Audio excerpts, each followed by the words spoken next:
So as you might know, I recently moved to Miami, Florida, and the new apartment needed a few upgrades. And some of those I ended up making with my Bamboo Labs X1 Carbon 3D printer. And one of the first things I wanted to do in our new place was to set up a nice place for my book collection. Now, as you can see behind me, we have this beautiful barrister bookcase, but these books are not mine.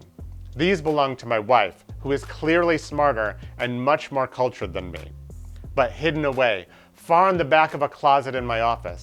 In fact, right here. These are my books, the entire Jack Reacher series, plus a couple of odd science fiction titles mixed in for good measure, all in paperback. But eagle-eyed viewers will notice something interesting about the setup here. These metal wire shelves made by Closet Made are about to collapse under the weight of all that action and adventure. They are not supported at all on the sides, so I thought I could just go and buy something to support them laterally. But it turns out that Closet Made doesn't make any side supports. Home Depot sells these back supports, which help to clip the back of these shelves to the wall, and I was really hoping that I could use them. But when that didn't work, and the shelves were still sagging, I had to get a little creative. As you know, I recently bought the brand new X1 Carbon 3D printer from Bamboo Labs, and let me tell you, it's been a game changer.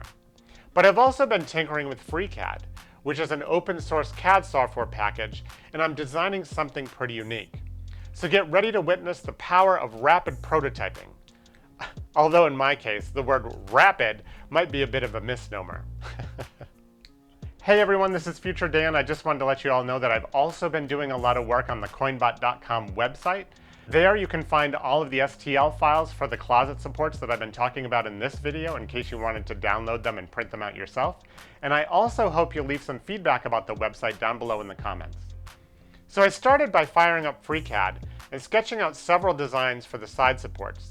The goal was to create a robust and effective solution that would prevent the shelves from bending. Now the first prototype I came up with was a bit blocky, with only 90-degree angles.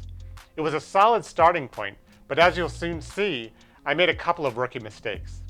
Here's my initial prototype. As you can see, it's not quite the right size. That's because I used millimeters when I meant to use centimeters. So this little guy turned out to be a miniature version of what we actually needed. But hey, I got to print my first prototype without wasting a lot of filament. After the scaling mishap, I headed back to FreeCAD for the second iteration. Now this second design looked promising, but it had its own problems. The support recesses were in the wrong location and ended up misaligned when I went to install them. Dang it! So back to the drawing board. But the thing I like about FreeCAD, and I assume that this is how most CAD packages work, is that you can go back to the drawing board without starting completely from scratch. Usually, you can just go back and reset the individual dimensions that need adjustment and re-render the part. This makes the prototyping and iteration process much more simple.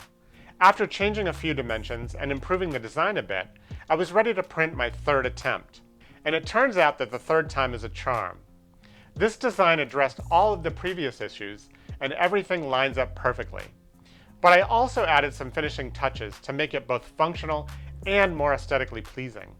For example, I decided to round all the corners and countersink the screw mount holes, allowing the screws to sit flush and provide just a touch of polish. I printed these in PLA, which is sturdy enough to provide the necessary strength and durability. Now this is where the magic happens. By adding these custom designed side supports to the wire shelves, we're distributing the weight more evenly, preventing any bending or sagging.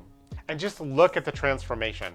Our once flimsy shelves are now super strong and ready to handle anything that Jack Reacher can throw at them.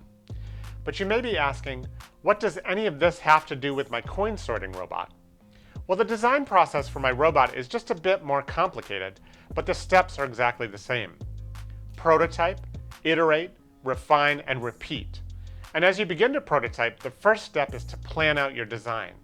You can go through multiple versions of your ideas, exploring different concepts, and refining them along the way.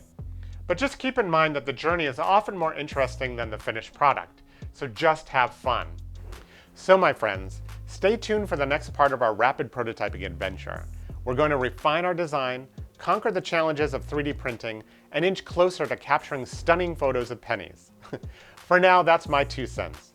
Thanks for joining me today, And don't forget to like, subscribe, and hit that notification bell to never miss another adventure on this channel. Stay awesome, and I'll see you in the next video. Take care, everyone.